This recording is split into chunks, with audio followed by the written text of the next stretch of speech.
Sophia, une femme noire d'une quarantaine d'années, se déplaçait silencieusement dans les couloirs brillants du siège social d'une grande entreprise, comme une ombre parmi les murs de verre et les bureaux immaculés. Son uniforme de femme de ménage, simple et modeste, la rendait presque invisible aux yeux de ceux qui travaillaient ici, une présence discrète que personne ne remarquait vraiment.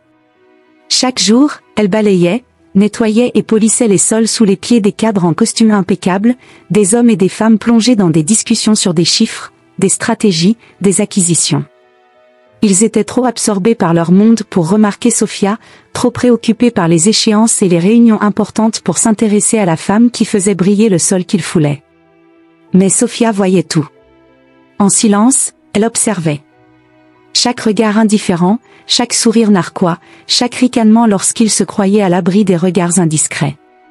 Ils pensaient peut-être que leur statut et leur pouvoir les rendaient inaccessibles, mais Sophia mémorisait tout. Elle écoutait attentivement les conversations qui s'échangeaient au-dessus de sa tête, les rumeurs, les stratégies de manipulation, les jeux d'influence qui se tramaient dans les couloirs, à la machine à café, dans les bureaux privés. Elle connaissait les secrets que même les assistants personnels ignoraient, les failles dans les masques de perfection que chacun portait avec fierté. Sophia ne disait rien, ne laissait rien transparaître. Ses mains frottaient les surfaces, mais son esprit était bien ailleurs. Elle savait des choses sur cette entreprise que même les directeurs ne connaissaient pas. Des détails que personne ne soupçonnait qu'elle puisse capter, mais qu'elle utilisait pour reconstruire l'image de ce monde impitoyable, pierre par pierre, dans sa tête. Elle savait qui trahissait qui méprisait ses collègues en silence, qui complotait dans l'ombre pour obtenir une promotion. Et pourtant, personne ne se rendait compte de sa présence.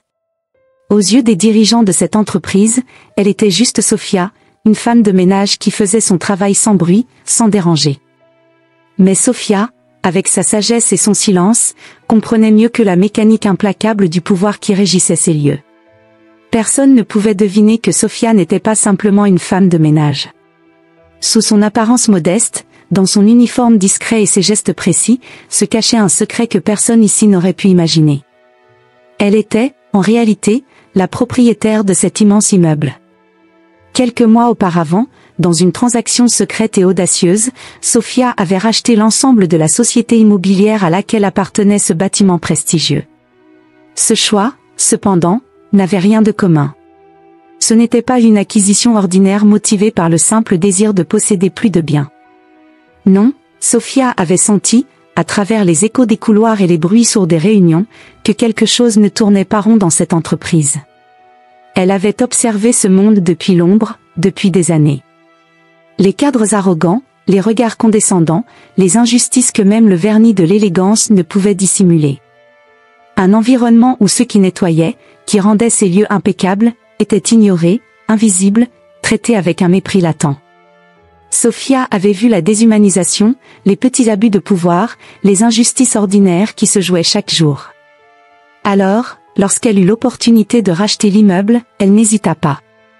Mais plutôt que de se montrer en tant que nouvelle propriétaire, elle prit une décision radicale, presque impensable, elle choisit de se fondre parmi les employés les plus invisibles, ceux que personne ne regardait, ceux qui étaient là mais que personne ne voyait. Sophia troqua ses vêtements de femme d'affaires pour un uniforme de femme de ménage, entrant chaque jour dans l'immeuble comme si elle n'était qu'une simple employée parmi d'autres. Pas une fois elle ne laissa transparaître la vérité, préférant observer, écouter et comprendre de l'intérieur.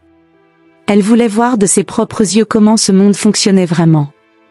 Comment étaient traités les plus modestes, ceux qui faisaient en sorte que tout reste en ordre et brillant, mais qui ne recevaient jamais de reconnaissance. Elle voulait sentir ce que cela faisait d'être ignorée, d'être réduite à un rôle que la société considérait comme insignifiant. Les cadres passaient devant elle sans un regard, sans même une parole de remerciement. Ils la contournaient, l'évitaient parfois comme si sa simple présence pouvait déranger l'ordre impeccable de leur univers. Ironiquement, ils marchaient sur les sols qu'elle faisait briller chaque matin, inconscients qu'ils foulaient le sol appartenant à la véritable maîtresse des lieux.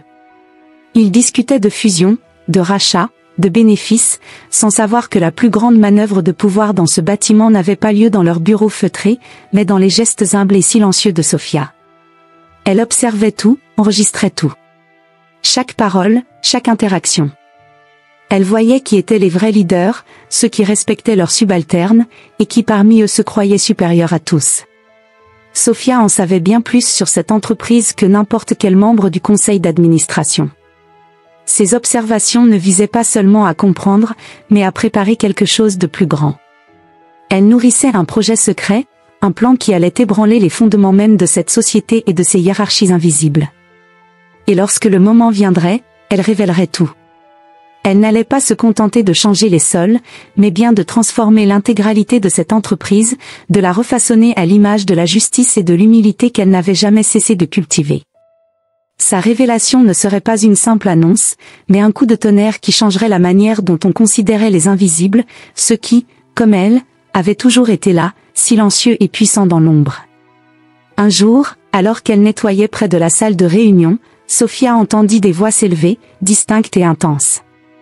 Les cadres débattaient avec ferveur d'une stratégie de réduction des coûts drastiques. Les mots fusaient, pleins de certitude et d'arrogance. Ils parlaient de licencier des employés, de supprimer des départements entiers, des vies et des familles réduites à des simples chiffres sur un tableau Excel. Ils évoquaient même, avec condescendance, l'idée de réduire le personnel de nettoyage, considérant que leur absence ne ferait guère de différence. Ils ne se rendaient pas compte, dans leur bulle de privilèges, qu'une des personnes qu'ils cherchaient à virer, celle qu'ils regardaient avec tant de mépris, était en réalité celle qui pourrait, d'un simple mot, changer leur destin. Sophia, méthodique dans ses gestes, continuait de nettoyer lentement, mais son esprit travaillait rapidement, bouillonnant d'idées et d'émotions. Elle avait toujours su qu'une telle décision serait un coup dur pour les employés les plus vulnérables, ceux qui, comme elle, avaient consacré leur vie à faire de cet endroit un lieu où la réussite était possible. Chaque coup de serpillière était accompagné de pensées vives et critiques sur ces dirigeants qui, dans leur quête d'économie, ignoraient les répercussions humaines de leurs décisions. Les hommes en costume, blottis dans leur salle de réunion, n'avaient aucune idée de l'impact de leurs paroles. Ils débattaient de chiffres, mais ne voyaient pas les visages derrière ces chiffres, les sourires d'enfants à nourrir, les rêves à réaliser. Sophia les observait, et une flamme de détermination commença à brûler en elle.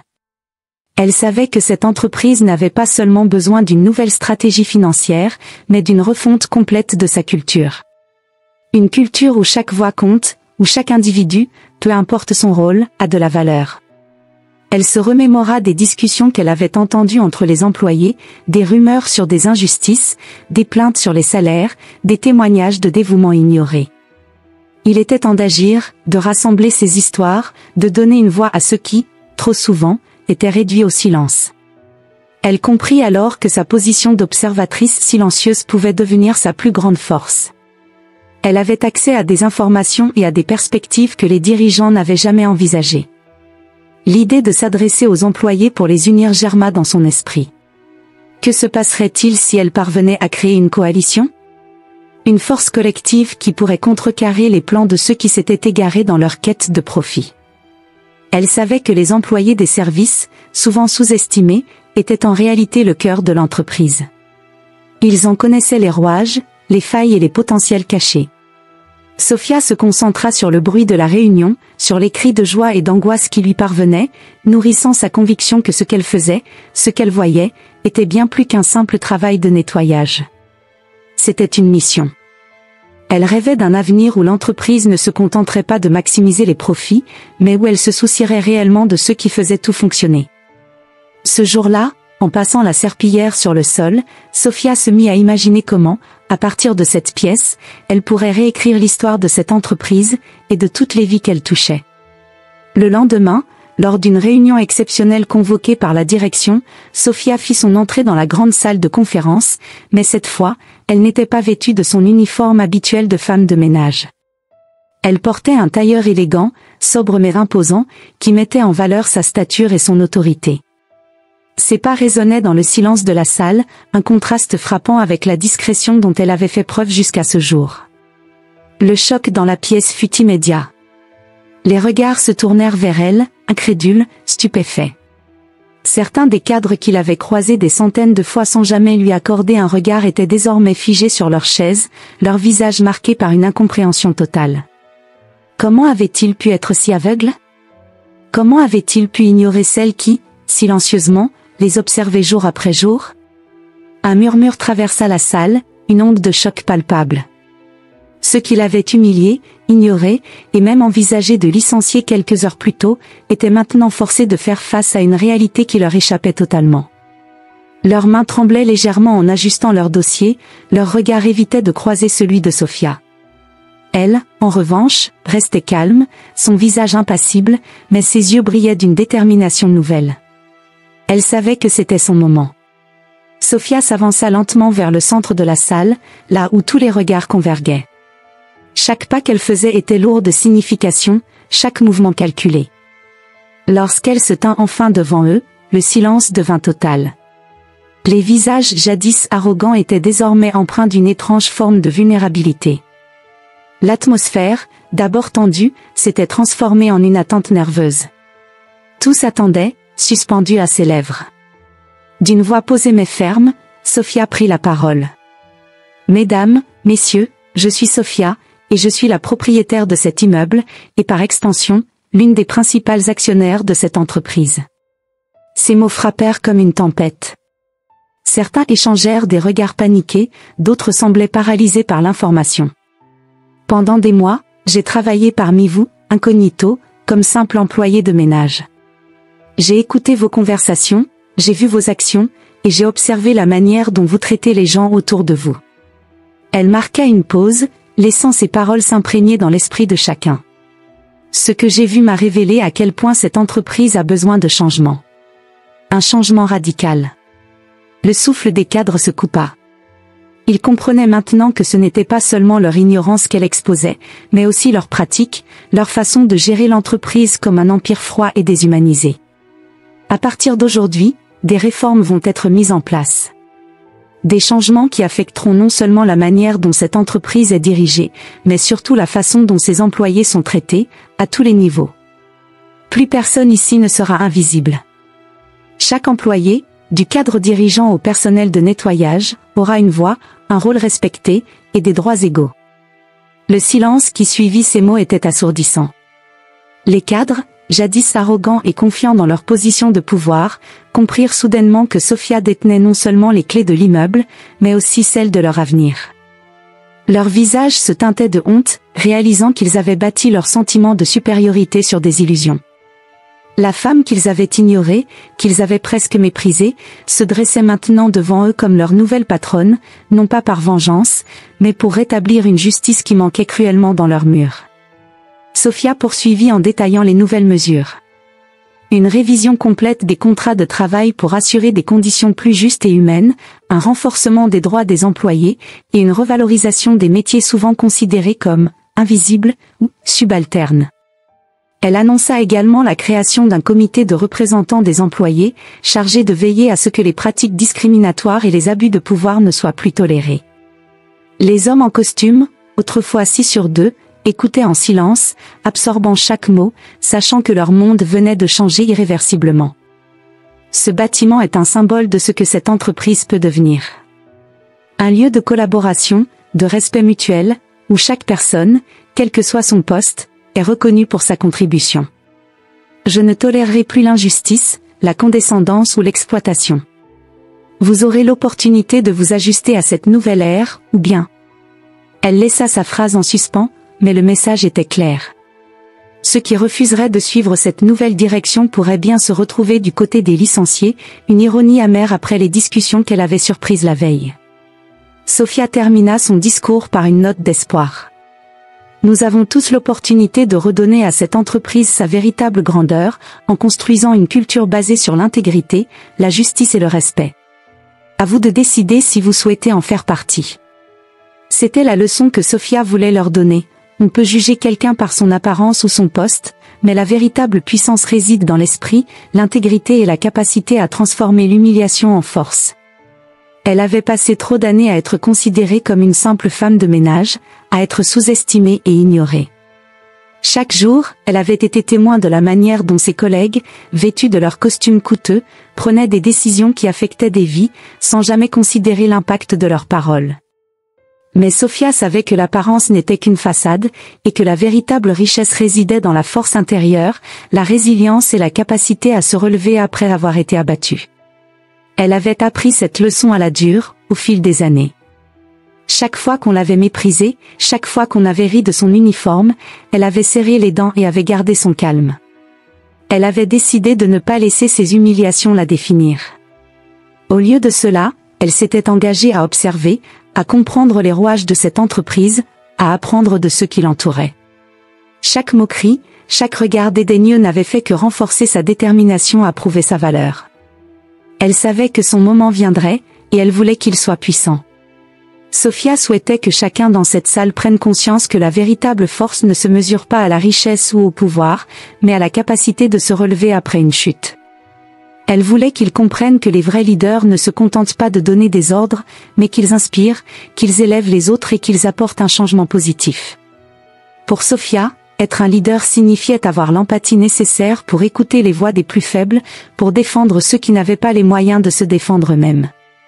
Elle savait qu'il était temps de renverser les stéréotypes et de redéfinir la perception de ce qu'était un véritable leader. Elle n'était pas là pour se venger, mais pour enseigner. Sophia croyait fermement que chacun, quelle que soit sa position, avait le potentiel de transformer la culture de l'entreprise en un espace où règne le respect et la dignité. Elle voulait que ses collègues comprennent que la force réside dans la diversité des expériences et des perspectives, que chaque voix, même celle de la femme de ménage, peut apporter une contribution significative à la réussite collective. En prenant le contrôle de la situation, elle leur montrait qu'il était possible de renverser les rôles, de créer un environnement où la compassion et la compréhension prenaient le pas sur l'orgueil et l'arrogance. Sophia espérait qu'en partageant son histoire, en révélant sa véritable identité, elle ouvrirait les yeux de ses collègues sur leur propre comportement et les inciterait à réfléchir à la manière dont ils interagissaient avec les autres, notamment avec ceux qu'ils considéraient comme inférieurs. Elle désirait également encourager un changement plus large au sein de l'entreprise, une réforme qui irait au-delà des simples ajustements budgétaires. Elle souhaitait que chaque employé, quelle que soit sa fonction, soit valorisé pour ses compétences, sa créativité et son humanité. En rendant le pouvoir accessible à tous, elle croyait que l'entreprise pourrait prospérer de manière durable, en cultivant un environnement inclusif où chacun se sentirait à sa place et serait fier de contribuer. La transformation qu'elle avait en tête ne serait pas facile, mais Sophia était prête à relever le défi. Avec sa vision, son intégrité et sa détermination, elle comptait bien prouver que la véritable puissance ne résidait pas dans un titre ou un bureau, mais dans la capacité de chaque individu à se lever et à faire entendre sa voix, peu importe d'où il venait. Elle était déterminée à montrer à ses collègues que le changement était possible et qu'ils avaient tous un rôle à jouer dans cette transformation.